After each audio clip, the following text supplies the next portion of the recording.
बिहार सरकार के कार्यालयों या फिर सरकारी बैठकों में प्लास्टिक, पानी की बोतल और प्लास्टिक से बने फोल्डर का उपयोग अब नहीं होगा।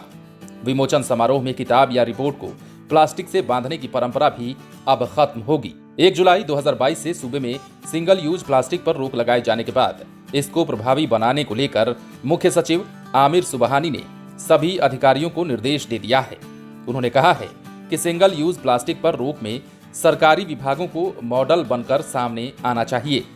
विभिन्न विभागों के साथ बैठक में मुख्य सचिव ने निर्देश दिया है कि सिंगल यूज प्लास्टिक के इस्तेमाल पर प्रभावी रोक के लिए वैकल्पिक सामग्रियों जैसे कागज, कपड़ा, पत्तल या फिर कंपोस्टेबल प्लास्टिक से बनी सामग्रियों के उत्पादन को बढ़ावा दिया जाए। इसे लेकर शहरी निकायों में विकल्प वाली उद्योगों की इकाइयां स्थापित करने वाले उद्यमियों को प्रोत्साहन भी दिया जाएगा। स्वयंसेवी संस्थाओं और महिला स्वयं सहायता समूह के स्तर पर स्टील कटलरी बैंक की स्थापना की जाएगी।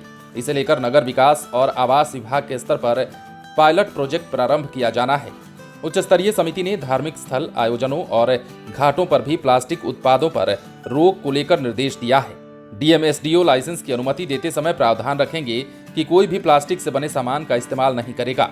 इसे लेकर पर्यावरण और वन जलवायु परिवर्तन विभाग, प्रदूषण नियंत्रण बोर्ड, सहकारिता विभाग, जिला प्रशासन और निकायों को भी निर्देश दे दिया गया है कि वे लगातार छापेमारी अभियान चलाने के साथ ही स्कूल, कॉलेज, शिक्षण संस्थानों में मुफ्त कपड़े का थैला वितरण करने का कार्य करें। इसके अलावा प्रभात फेरी, नुक्कड़ नाटक, साइकिल रैली, चित्रकारी प्रतियोगिता, निबंध लेखन आदि कार्यक्रम भी किए जाएंगे। प्रतिष्ठित संस्थाओं से हर साल प्लास्टिक की वार्षिक खपत का आकलन भी कराया जाएगा। इतना ही नहीं, उच्च स्तरीय बैठक में ये निर्णय भी लिया गया है कि सूबे के सभी औद्योगिक प्रांगणों में 5% भूमि पुनः चक्रण, प्रसंस्करण और अंतिम निपटान करने वाली इकाइयों के लिए आरक्षित की जाएंगी। प्रायोरिटी सेक्टर में इन्हें शामिल करने की प्रक्रिया शुरू होगी। साथ ही सरकारी स्तर पर सिंगल यूज प्लास्टिक की वैकल्पिक सामग्रियों की खरीद के लिए पब्लिक प्रोक्यूरमेंट पॉलिसी में आवश्यक संशोधन भी किया जाएगा। तो कुल मिलाकर बिहार में, जैसे कि आपको पता है कि 1 जुलाई 2022 से सिंगल यूज प्लास्टिक पर पूर्ण रूप से प्रतिबंध लग चुका है और अब कहीं भी प्लास्टिक का इस्तेमाल देख प्रशासन आपके खिलाफ कार्रवाई भी कर रही है।